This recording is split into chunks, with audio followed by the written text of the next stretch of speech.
سڵاتانە بێ کاتتان باش هەمووتان بخێر بێن سەر و سەر چاوم باس لە گەشتێکی دیکەی دوای نیوەڕۆی ئەمڕۆی ڕووداوەکان دەکەین لە ڕۆژهەڵاتی ناوەڕاستدا کە ڕۆژ بە ڕۆژ دەقە بە دەقا سەعات بە سەعات گۆڕانکاریان بەسەردا دێوە ئەو گۆڕانکاریانە هەتا وەکو ئێستا ئاراستەکەیان دیار نییە بەرە و کوێ دەچن هاوڕێیان زۆر بەخێر بێن سەر و سەر چاوان ئەوانەی تەماشامان دەکەن تکایە هەوڵ بدەن ڤیدیۆکانمان شێر بکەن و هەوڵ بدەن لەسەر کەناڵی یوتیوبدا چرکەیەک لەسەر زەنگوڵەکە بکەن لەسەر کەناڵی یوتیوب ئەو هاوڕێیانەی دێنە سەرخەت تکایە لەسەر کەناڵی یوتیوب چرکەیەک لەسەر زەنگوڵەکە بکەن هەواڵێن هێژە ئێنکو لەسەر خەتێنە لەسەر کەناڵە یوتیوبێ جەڕەسێک زیلێک زەنگۆڵێک هەیە لە کەرەماخۆ کلیکەکی لەسەر بکەن ئەم گەشتێکی نو یا نوچەیان پێشکەشیوە دەکەن دەربارەی ڕۆژهەڵاتە ناوین و شەڕی ئەمریکا و ئەمریکا و ئیسرائیلێ بە ئیرانێڕان لە هەفتەی ئازاری 2026دا ئەمڕۆ کە ململانی نێوان ئێران و وڵاتەی گرتوەکانی ئەمریکا و ئیسرائیل کە لە راپۆرتەکاندا بە ئۆپەراسیۆنی تووڕەیی داستانی ویانی جەنگی 2026دا بەناو دەکرێت گەشتۆتە قۆناغێکی یەکلاکەرەوە ئەمڕۆ شاهێدی چالاکی سەربازی چڕبووین لە نێوان هەردوولا واتە هەم ئەمریکا و ئیسرائیل بە تایبەتی ئیسرائیل هێرشی زۆر چڕ دەکاتە سەر ئێران و لە هەمان کاتدا ئێران و حیزبوڵڵاش هێرشی زۆر چڕ دەکەنە سەر ئیسرائیل کوژرانی سەرکردە باڵاکانی تاران و پەرەسەندنی گرژیە دیپلۆماسیەکان و لە هەمان کاتدا پەککەوتنی گەڕووی هورموز لە ئارادایە هەواڵە سەرەکیە سەربازیەکان سەرەتا پێشکەشتان دەکەین و یەک لەوانەش تیرۆرکردنی سەرکردە باڵاکانن سوپای ئیسرائیل و وەزیری بەرگری ئیسرائیل کاتس کوژرانی عەلی لاریجانی سەرۆکی ئەنجومەنی باڵای ئاسایشی نیشتیمانی ئێران و غوڵامڕەزا سولەیمانی واتە فەرماندەی هێزی بەسیجیان لە هێرشی شەوانی دوێنەی سەرتاران پشتڕاست کردەوە ئەمە هەتاوەکو ئێستا بەتەنیا ئیسرائیل باسی دەکا یعنی جگە لە ئیسرائیل هیچ کەس باسی نەکردووە هاوڕێیان دەبێت تۆزێک چاوەڕێ بکەین بزانێ ڕاستە ڕاست نییە یعنی ئێمە پێشتر شاهد حاڵی ئەوە بووینە کە ئیسرائیل بە تایبەتی توانای تیرۆرکردنی زۆر بەهێزە لە جیهاندا هیچ هێزێک بەقەد ئیسرائیل توانای تیرۆرکردنی کەسایەتیەکانی نییە ئەمەیان ڕاستیەکە بەڵام دەبێت دیسان چاوەڕێ بکەین و لە هەمان کاتدا کە باسی ئەوە دەکەین دەبێت هەندێک عادیلانەبی ئیسرائیل کە ئەسکەرێکی خۆی سەربازێکی خۆی دەکوژرێ سێ-چوار ڕۆژ چاوەڕێ دەکات دوای سێ-چوار ڕۆژ ڕای دەگەینێ بە تەنیا سەربازێک و زۆر جار ئیسرائیل وەکو دەوڵەتی تورکیاش لە ماوەی ئاخیردا هەندێک زار شتی وای دەکرد زۆرە گرێبەستێکی لەگەڵ بەرپرسیارە لەگە بنەماڵەی بەرپرسیارە سەربازیەکان هەیە هەندێک زار ئەگەر بیهەوێ ئەتوانێت کوژرانی کەسەکان دوا بخا ویانیش ئیتر بە هیچ شێوەیەک ڕانەگەینێ دەبێت ئەمەشمان لە بەرچاو بێ بۆیە ئێرانیش ئەکرێ ئێستاکە بیشتەرێتەوە ئینکاری بکەوە ئەکرێ ڕاست بێ ئەکرێ ڕاست نەبێت ئیسرائیل شەپۆڵێکی بەرفراوانی هێرشەکانی بۆ سەر تاران ڕاگەیاند و بردومانەکانی سەر حیزبوڵڵاش لە بەیروت چرتر کردەوە وەزارەتی بەرگری ئەمریکا پنتاگۆن بە سەرکردایەتی وەزیری بەرگری پیت هێکسێت ڕایگەیان کە لە سەرەتای جەنگەوە زیاتر لە 15,000 ئامانج لە ئێران پێک هێنراون بانگەشە ئەوەی کرد کە توانای موشکی بالیستیکی ئێران بە ڕێژەی لە 90 کەم بۆتەوە بەڵام هەتاوەکو ئێستا بالیستیکەکان دەفرن ئەمەش ڕاستیەکە یعنی هەر ئەڵێن کەم بۆتەوە بەڵام هەر بالیستیکەکان یعنی ئەوە نین ڕۆژی یەکەم ڕاستە زۆر بالیستیکیان فڕێدان بەڵام ئێستاکەش هێرشی بالیستیکی بەردەوام دەکا یعنی راپۆرتەکان ئاماژە بۆ دەکەن کە تاوەکو ئێستا بەتەنیا لە ئێران 1300 کەس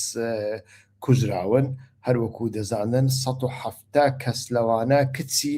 لە نێوان 6 ساڵ تا 11 ساڵان بوون کە لە قوتابخانەیەکی کچان ئیتر لەلایەن ئەمریکیەکانەوە و یانیشنان لایەن ئیسرائیلیەکانەوە بردومان کران. گەروی هورموز بە ئیفلیجی ماوەتەوە هەتاوەکو ئێستا هیچ چارەسەریەک نییە، کەس ناتوانێت کەس گریمانەی ئەوە ناکات چۆن ئەتوانێت بە شێوەیەکی فیزیکی گەروی هورموز بکەوە. زۆر بەی زۆری پسپۆران ئاڵێن تەنانەت ئەگەر بەشێکی خاکیش لە دەوروبەری هورموز داگیر بکرێت لەلایەن ئەمریکیەکانەوە ئێرانیەکان قووەت و قودرەتیان هەیە بۆ ئەوەی بەردەوام کەشتیەکان بکەنە ئامان، چونکە ئێران ژمارەیەکی زۆر نەزانرا و دڕۆنی هەیە. چەندین فابریقەی ئێران ئێستا کەش لە ژێر چیاکاندا هەن و ئەمانە دڕۆن بەرهەم دێنن. لە هەمان کاتدا موشکی کورتمەودا نەوەکو مامناوەندی، نەوەکو موشکی خەیبەرشکێن و ئەمانە، بەڵکو موشکی بچووکی ئێرانیش ئەتوانن بگەنە هورموز لەوێ ئەو کەشتیانەی کەوێت تێدەپەڕن ئەتوانن بیانکەن بە ئامانج. لە هەمان کاتدا ئێران ئیتر باس لەوە دەکرێت کە ئێران مینی زیرەکی چاندونە. مینی زیرەک من پێشتریش باسم کردووە، ئەمە قسەی سەرچاوە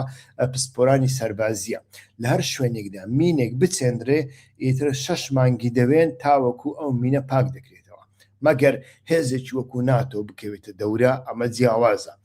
بکە بتوانێت چەندین کەشتی مین پاککەرەوە لە شوێنەکە ئیتر جێگیر بکە لە ماوەی 2-3 مانگدا بتوانن چارەسەریەک بدۆزنەوە. بەڵام پێشتر ئێمە بینیمان کە ئۆکرانیا بەخۆی مینی چاندبوون و بەخۆشی هەتا پاکشی کردنەوە لە دەریای ڕەش لە کەنارە ئاویەکانی ئۆکرانیای ویانیش نێوان ئۆکرانیا و رووسیادا 6 مانگی ویستن تا بەکوتاکو بەخۆی ئەو مینانەی پاککردنەوە و چاودێران هاتن تەماشایان کرد. اینجا کۆمپانیاکانی ئەو کۆمپانیانەی کە تایبەتن بە گواستنەوەی لۆجستیکی کەلوپەل، یعنی کۆمپانیای گەمی و کەشتیەکان ئیتر ئەمانە توانیان گرێبەستی نوێ لەگەڵ ئۆکرانیا ئەنجام بدەن. ئەگەر ناگرێبەستەکان زۆر نرخیان زۆر بەرزە و ئەمە هیچ دەوڵەتێک دەراقەتی نایە. لە ئێستادا هەتاوەکو ئێستا ئەو داخوازیە دۆناڵد ترامپ بۆ پێکهێنانی هاوپەیمانیەکی سەربازی بۆ کردنەوەی ڕێڕەوە ئاویەکان هەتاوەکو ئێستا سەرکەوتنی بەدەست نەهێناوە. هەتاوەکو ئێستاش بەریتانیا کە گەورەترین هاوپەیمانی ئەمریکایە یعنی ئۆکێکی تەواوی نەداوە کە لە ڕووی سەربازی بەشداری دەکات بۆ کردنەوەی گەروی هورموز. و لە هەمان کاتدا ئیتر لە بەرامبەر ئەوەدا هەندێک وڵات پەیتا لە ژێرەوە لەگەڵ ئێران گفتوگۆ دەکەن بۆ ئەوەی کەشتەکانی ئەوان بتوانن بپەڕنەوە، یانیش نەوتی خۆیان بفرۆشن. یەک لەوانەش عراق. حەیان عەبدولغەنی وەزیری نەوتی عراق ڕایگەیاند کە لە پەیوەندیەکی ڕاستەوخۆ و چڕ و پڕدایە لەگەڵ ئێران بۆ ئەوەی ڕێگا بدەن کەشتیە نەوت هەڵگرەکان کە نەوتەکەی عراق بتوانن بفرۆشن و بگوازنەوە. ئیتر ئەمانە بابەتگەرێکی گرنگ بوون و هەتاوەکو ئێستاش تەماشا دەکەین فشاری دیپلۆماسی لەسەر ئەمریکا هەیە. ئەو فشارە لەکوێ دەبینن لە لێدوانەکانی کایا کالاس کە بەرپرسی سیاسەتی دەرەوەی یەکێتی ئەوروپایە سەرباری ئەوەی پشگیری لەوە دەکا کە بە هەر شێوەیەک بێ گەروی هورموز بکرێتەوە، بەڵام لە هەمان کاتدا باسی چارەسەریەکی دیپلۆماسی دەکا. و لە هەمان کاتدا وەزیری دەرەوەی عومان سەید بەدر بن حەمەد ئەلبوسەیدی کە کەسایەتیەکی بەناودەنگە لە مەسەلەی نێوبژیوانیکردن، ئیتر ئەویش بە هەمان شێوە باس لەوە دەکا. ئەمڕۆکە لە لێدوانێکی نوێیدا باسی لەوە کرد کە جگەل لە چارەسەری دیپلۆماسی بە هیچ شێوەیەک ئەمریکا ناتوانێت بگاتە ئامان، چونکە ئێران دەتوانێت گەروی هورموز بۆ ماوەیەکی دوور و درێژ دابخە. و ئەمە کۆمەڵێک لێککەوتەی سیاسی و استراتیژی لێ دەکەوێتەوە کە ئەمریکیەکانیش ناتوان پێشبینی لێ بکەن و چین بە هەمان شێوە ئیتر ئەمریکا دوای ئەوەی وەڵامی باشی پێنەگەشت لەلایەن وڵاتانی ناتۆ بۆ ئەوەی بەشداری بکەن لە کردنەوەی دەرگای هورموز و لە ڕێگای هێزەوە ئیتر ئەمریکا داوای لە پەکین کردبوو داوای لە چین کردبوو کە ئەم کارە بکات بەڵام چینیش ئیتر وەزیری دەرەوەی چین بە ئاشکرایتر بە ئەمریکیەکانی گوت هێرشەکانتان بۆ سەر ئێران ڕابگرن ئیتر ئەمانە هەر هەمویان پێمان دەڵێن کە هەتاوەکو ئێستا لە بواری دیپلۆماسی و سیاسی و استراتیژیدا ئەمریکیەکان سەرکەوتو نەبوونە بەڵێ ئەمریکا و ئیسرائیل گەورەترین هێزی جیهانن لە ڕووی سەربازیەوە لە ڕووی ئابووریشەوە و لە ڕووی سووتاندن و کاورکردن و کوشتن و وێرانکردن هێزێکن کە نمونەیان نییە ئەمانە ڕاستیەکن بەڵام ئێمە کە باس لەو بابەتانە دەکەین باس لە بابەتە استراتیژیەکان دەکەین کە زۆر کەس لێمان تێناگا و زۆر کەس چاوەڕوانی ئێمە شۆک و ڕادیۆی حیزبیەکان قێڕۆ هاوار و حەماسەت بکەین بەڵام کاری ئانالیز قێڕۆ هاوار و حەماسەت نییە کاری ئانالیز ئەوەیە کە تۆ پێشبینی بکەیت لە ڕووی سیاسی لە ڕووی استراتیژی ئەمانە دەگەن بچە ئەنجامێک ئیتر بۆیە تەماشا دەکەین بەریتانیا ئەڵمانیا فەڕەنسا ئیتالیا و ئیسپانیا چین و کۆریای باشوور هەتاوەکو ئێستا ڕەدی دکەنەوە کە بکەونە ناو پەیمانێکی سەربازی بەریتانیا بە شێوەیەک لە شێوەکان هەندێک باڵە فڕخانە و دوورگەی تایبەتی خۆی وەکو قوبڕس و ئەمانە ئاسانکاری دەکات لە بۆ ئەمریکا بەڵام ڕەتی کردوتەوە کە بچێتە ناو بابەتەکە ئیتر ئیسرائیل ئێستا کە چی دەوێت ئیسرائیل دەیەوێت بە کوشتنی کەسایەتیەکان وەکو لاریجانی و ئەمانە هەندێک بۆشایی لە ناو دەسەڵاتدا دروست بکە و جگە لە بۆشایی لە ناو دەسەڵاتدا هاوڕێیان لە هەمان کاتدا بەڕای من ئیسرائیل شتێکی ببورن ئیسرائیل لە هەمان کاتدا شتێکی دیکەی دەوێت کاتێک کە بۆشاییەکە لە ناو دەسەڵاتدا ساز دەکا ئەو کاتە بۆشاییەکە بەتەنیا لەلایەن سەربازانەوە پڕ بکرێتەوە لەلایەن سەربازانەوە کە پڕ کرایەوە ئەو سەربازانە چێنە سوپای قودسە سوپای پاسداران بە سیزە وانە و ئیتر وێنەیەکی تونند و تیژی ئەوانە بەردەوام نیشانی جیهان بدا و بەو شێوەیە هێڕشەکانی شەڕەکەی خۆی مەشروع بکە لەسەر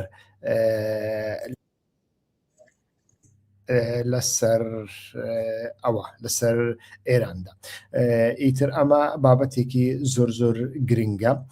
وابزانم هەمووتان لاریجانی دەناسن پێویست ناکە من باسی بکەم ئەگەر کوشتنەکەی یەکلا بووە ئێراندانی پێدانا ئەمە ئەتوانین ئێمەش زیاتر قسەی لەسەر بکەین و ئیتر دوێنێ هەندێک قسەمان کرد وا دیارە بەتەنیا دوێنێ نیە ئێمە چەندین جاری دیکەش باسمان لەو بابەتە کردووە کە دەبێ ئەتۆ ئەوەی بەرامبەرە خۆت باشتر بناسی بۆ ئەوەی بتانی لێی تێبگەی بۆ ئەوەی بتانی ئانالیزی بکەی نەک بە شێوەیەکی عاتیفیانە هەرسو کەوتی لەگەڵ بکەی یەک لەوانەش ئەوە بوو کە ئێرانیەکان تایبەتمەندێکی وایەن هەیە بە گشتی کاتێک هێڕش لە دەرەوە بێ ئێتر هەستی نیشتیمان پەروەریان بەرز دەبێتەوە و دوێنێ من لە سەرچاوەکانی وابزانم سەرچاوەکانی هەتا نزیک موساد بوون یعنی باسییان لەوە کرد چونکە لە ناو موساددا ئیتر بەشی ئانالیز هەیە بەشی ئانالیز جیاوازە و بەشی ئاکشن جیاوازە لە بەشی ئانالیزدا باس لەوە دەکرا کە ئەو هێڕشە جێگەی نیگەرانیە هێڕشەکەی ئێمە چونکە خەڵکێکی سیکولار کە پێشتر لە دەستی ڕژێم هەڵاتونە ئێستا کە ئەمانە نزیک ڕژێم دەبنەوە لە ژێر یەک ئاڵا کۆ دەبنەوە باسی لەوەی کرد ئیتر زۆر کەس ناڕازی بوون زۆر کەس تووڕە بوون چونکە حیزبی کوردی ڕاگەاندنی کوردی وای و وەکو هونەرمەندی کوردی یعنی هونەرمەندی وام لە دنیاەدا نەبینیوە هونەرمەند عاشقی دەنگی خۆشە عاشقی ڕەنگی خۆشە عاشقی بۆنی خۆشە بەڵام هونەرمەندی کوردمان هەیە چاوی لێ 24 ساعت بڵێ ها لێیدا کوشتی فراندی تڕاندی ئەوەشی تۆپاند ئەوەشی کوشت و خەڵکێکی زۆر لایەکی بۆ بکا و گاڵتە بکەنە گاڵتە و گاڵتە جاری حیزبی کوردیش ڕاگەاندنێکی وای دروست کردووە ڕاگەاندنێکی هیچ و پوچی حەماسی چاوی لێ خەڵک بەتەنیا ئیتر حەماست بکە بەتەنیا حەماست بکە و شت گەورە بکە و چۆن لە ماوەی 15 ساڵدا لە سووریادا حەماستمان کرد ئیتر ئەنجامەکەی چی بوو بینیمان ئێستاکە بەتەنیا یەک دوو شار و چکە لە دەستی هێزەکانی سووریای دیموکراتیکدا ماون کە بەتەنیا جێگای دە 12 کەمیۆن دەبێتەوە و ئیتر لە دواییدا بینیمان کە نە جادەیەکی ڕێک و پێک ماوە نە نەخۆشخانەیەک هەیە نە زانکۆیەک هەیە نە خوێندنگایەک هەیە هیچ شتێک نییە تەنانەت ساڵح موسلیم لە بۆ تەداویەکی زۆر بەسیط ئیتر لە کوبانێ ڕێناکرێتە قامیشلی و حەسەکە ڕێ دەکرێتە هەولێر وانە و تەماشا دەکەین لە ڕووی مۆدلەوە لەبەرەوەی حەماست بەتەنیا حەماست گرنگی بە حەماست درراوە گرنگی بە کوشتن و سەرباز و تەقە درراوە و تەماشا دەکەین گرنگی بە لاینەکانی دیکەی کللتوری و فکری نەدراوە تەماشا دەکەین ئەوەی کە لە هەولێر و لە سلێمانی لە بەرامبەر سەردەست عوسمان و کاوە گەرمیانی کرا لە بەرامبەر عەلاءالدین ئەمینێکیش دەکرێتن یعنی هیچ شتێک نامینێ کە ئەتۆ شانازی پێوە بکەیت هیچ شتێک نامینێ لە بۆ هەندێک کاتان لێ دەکەم لەو بابەتانە هەندێک خۆتان دوور بکەنەوە ئێستاکە فلیمێکتان بە کورتی نیشان ئەدەم ئەو کەسایەتیە ئەو ئەکادیمیە ئەو هونەرم ئەو کەسە پسپۆرە چۆن لە کەنەدا ئیتر دەگەڕێتەوە ئێران لە بۆچە دەگەڕێتەوە کە کەسێکی ناسراوە وەک ئۆپۆزیسیۆنی ڕژێم بابێکەوە بە کورتی تەماشای بکەن فەرموون تو سربستی نکته کامم خشایارتای. So the questions I read like one after the other and I give you the answers, right? That's how it works. As an English teacher living in Canada, you have built a life in a completely different culture. Could you tell us about your journey? What was the primary reason you let you leave Iran and seek a future in the West? That's actually a very long story. So I have to make it very short, to keep the story short. The plan was to go to the States to study a course on like international affairs and I should take names. Well, I hadn't taught for like the last 10 years. So I started applying for schools again, going here and there. Time that we worked so Uw badkamer. بەڵێ ئەمە مامۆستایەکی زمانی ئینگلیزیە لە کەنەدا بووە ئۆپۆزیسیۆنی ئێرانی بووە بەڵام ئێستاکە بە ئاشکرایی تر دەبینین کە لە ڕیپۆرتاژێکیدا باس لەوە دەکا کە گەڕاوەتەوە ئێران پێشوەی بگەڕێتەوە ئەو ڤیددیۆیی ئیتر تۆمار کردووە لەگەڵ ئاژانسی سربەستیەت ئاژانسێکی کوردیە لە باکوور ئیتر ئاژانسێکی زۆر بێلایەنە و زۆر ئەکادیمی ئاستی ئەکادیمی زۆر بەرزە بە شێوەیەکی ئەکادیمی کار لەسەر بابەتەکان دەکات هاوڕێیانی سەر ئیکس ئەوانەی لەسەر ئیکس تەماشامان دەکەن تکایە وەرنە سەر کەناڵی یوتیوب لێوە تەماشامان بکەن هەروەکو دەبینن هیوە خۆشناو 980 نووسراوە ئەگەر ئەت هیوە خۆشناو 980 لەسەر کەناڵی یوتیوب لێ بدەن ئەوە دەگەنە لای من بەڵێ ئیتر تەماشا دەکەن دەگەڕێتەوە ئێران نمونەی وەها گەلێک زۆرن وە ئەمە چیمان پێ دەڵێ پێمان ئەڵێ کە ئەو ئێرانە بەڕاستی کە خەریک بوو بڕوخێ بەڕای من ینی ئێران 2 ساڵی کە مابووە کۆماری ئیسلامی ئێران دەڕوخە لە ناوەخۆیدا گۆڕانکاری بەسەردەدات بەڵام ئەم شەڕە یەک لە ئامانجەکانی ئەم شەڕە نەگۆڕینی کۆماری ئیسلامیە بەو شێوەیە من دوێنێش یان ئەمڕۆ بەیانی بوو باسم کرد گوتم کاتێک ئەمریکا و ئیسرائیل زانیان لە سەردەمی بەهاری عەرەبیدا خوێندکارانی دیمەشق حەلب خۆ پیشاندان دەکەن بۆ گۆڕینی ڕژێمی سووریا ئیتر هەڵسانی تر جیهادیەکانیان بەردا سەر سووریا و کردیانە شەڕی چەکداری و ئەمە هەم لە بۆ ئەسد شتێکی زۆر خۆش بوو مەشروعەتی لە بۆ پەیدا بوو بۆ ئەوەی خۆپیشاندانەکان سەرکوت بکە بڵێ ئەوانە هەموو جیهادی هەموو تیرۆریستن هەموو ئەڵقاعیدەنە و هەم لە بۆ وڵاتانی خۆر ئاوا ئیسرائیل تورکیا بەریتانیا بە تایبەتی ئەمریکا زۆر باش بوو و لە بۆ وڵاتانی دەوروبەری زۆر باش و بە ئێرانیشەوە بۆ ئەوەی ئیتر سووریا لە ناوەخۆدا گۆڕانکاری بەسەردانێ چۆن گۆڕانکاری بەسەردابێ ببێتە قەتل و عام ببێتە ئیتر حەوز و مەلەوانگەی خوێن شەڕی ئەتنیکی و مەزهەبی هەتا ترۆپک بڕوا ئیتر هەموو کەس ببێتە دوژمنی یەکتر ئابووری لەناو بچێ هەموو شتێک لەناو بچێ کۆمەلگا لەناو بچێ فاحیشەتی دروست ببێ وەحشیەت ساز ببێ ئیتر هیچ هەستێکی مرۆڤایەتی لە ئارادا نەمینێ ئەو کاتە ئەوان بە ئارەزوی خۆیان بیان هەوێ دروستی بکەنە هەروەکو ئێستا دروستیان کردەوە ئەحمە شەڕێکی تیرۆریست و کەل لە بڕیان هێنا کردیانە سەرۆکی ئەو سووریایە و ئەو هێزەی کە گوایە مۆدلێکی نوێنەرایەتی مۆدلێکی سیکولاری دەکرد لە دژی تیرۆر ئەو هێزەشیان خستە ژێر چەتری ئەحمە شەڕە ئێستاکە لە ژێر سێبەری ئەحمە شەڕدا تەماشا دەکەین هێزێکی بچووکی سەربازی هەیە کە ناوەکەی هەتاوەکو ئێستا دیار نییە هێزەکانی سووریای دیموکراتی دەمێنێتەوە یەپەگە دەمێنێتەوە و ناوی ئیدارەکەی هەتاوەکو ئێستا دیار نییە بەڕێوە بەرە خۆسەریا ئۆتۆنۆمیە هیچ شتێک ئەمانەش بە هیچ شێوەیەک دیار نییە و ئەمانە لە دوای جەنگی ئێراندا یەکلایی دەبنەوە لە ئێرانیشدا هەمان شتیان ویست بەڕاستی ئەوەی لێرەدا کە ئێمە دەمانەوێت ڕەخنەی بکەین ئەوە نییە بەرگری بکەین لە ڕژێمی کۆنە پارێزی کۆماری ئیسلامی ئێران ئەو ڕژێمە لە مێژە مەشروعەتی خۆی لە دەست داوە ئەوەی ئێمە دەمانەوێت ڕەخنەی بکەین ئەوەیە کە زۆر کەسی حەماسی بە تایبەتی حەماسی دیاسپۆرا و حەماسی سەر سوسیال میدیا لەمەدا تێناگەنەوە ئەمە کارێکی زۆر خراپە بەڵێ ویستم بە کورتی هەواڵ و پێشهاتەکانی دوای نیوەڕۆتان لە بۆ ئانالیز بکەم با بزانین کۆتایی جەنگەکە بەرەو کوێ دەچێ هەتاوەکو ئێستا لەو بارەوە تەماشا دەکەین هەم لەلایەن چاینا هەم لەلایەن یەکێتی ئەوروپادا کەم تا زۆر گوشارێک هەیە و لە هەمووشی گرنگتر ئەوەیە پێشبینی دەکرا کە ترامپ بچی شی جینگپین سەرۆکی چاینە ببینێ و لەوێوە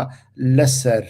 مەسەلە بازرگانیەکاندا لەسەر هەژمونی بازرگانی و هەژمونی ئابووریدا ڕێککەوتنێکی لەگەڵ ساز بکار لە بۆ هەندێک سەرەتا پەلاماری ڤەنزوێلایدا و دوای ئەوە گوتی پەلاماری ئێرانیش دەدەم ئێرانی شۆک و ڤەنزوێلا لێ دەکەم نەوتەکەی پترۆلەکەی سیاسەتەکەی سەرکردایەتەکەی دەکەمە تابیعی خۆم ئینجا دەچم لەگەڵ بە دەستێکی درێژ بە سینگێکی دەرپەڕی و ماسوڵکەیەکی گرژبوو لەگەڵ شی جینگپیندا دەنیشم بە ئارەزوی خۆم ئیتیفاقی لەگەڵ دەکەم و ناچاری دەکەم کە ئیتیفاقەکانم لەگەڵ بکە بەڵام تەماشا دەکەن لە ئێران پێچەوانەکەی دەرکەوت بۆ ئەڵێن پێچەوانەکەی دەرکەوت لەبەر ئەوەی ئەوە گرنگ نییە لە ئێراندا ئەتۆ ڕۆژی 100 سەرکردەی ئێرانی دەکوژیەنە هەتاوەکو بیکوژی شەڕەکە گەرمتر دەبێ هەتاوەکو بیکوژی چونکە بۆ نمونە لاریجانی ئەکرا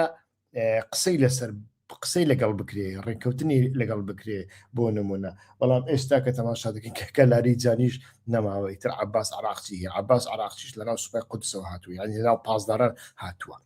کەسایەتیەشی وایە سەر بە پازدارە یعنی ئێستا کە ئەتۆ لەگەڵ پازدار چۆن ئەوە دەکەی و ئەو پازدارش یەک بەش نییە ئێستا کە ئەڵێن 31 فەرقەنە لەگەڵ 31 فەرقات و چۆن دانوستاندن دەکەی سبەینێ بۆ ئەوی گەروی هورموز بکەوە ئەمە خۆی لە خۆیدا کێشەکەیە و ئەمریکیەکان ئەمەیان کاتی خۆی لەگەڵ تالیبانیش کرد کاتی سەرانی تالیبانیان پەڕاندن ئیتر تالیبان بووە چەند تاقم و گروپێکی ئۆتۆنۆم جیاواز 3-4 ساڵی ویستن هەتاوەکو لە ڕێگای قەتەر ئیتر بە پارەیەکی زۆر بە هەوڵ و کوشتێکی زۆر ئەمانە کۆبکەنەوە سەر یەک بۆ ئەوەی ئەمانە یەک نوێنەری خۆیان بنێرن لەگەڵ ئەمریکیەکاندا لە دەوحە کۆب بێتەوە ئیتر پێیان بڵێن کاکە وەرن ئێمە ئەفغانستانتان ڕادەست دەکەین ئێمە لە بۆ هەندێک هاتووینە تێگەی ئێستاکەش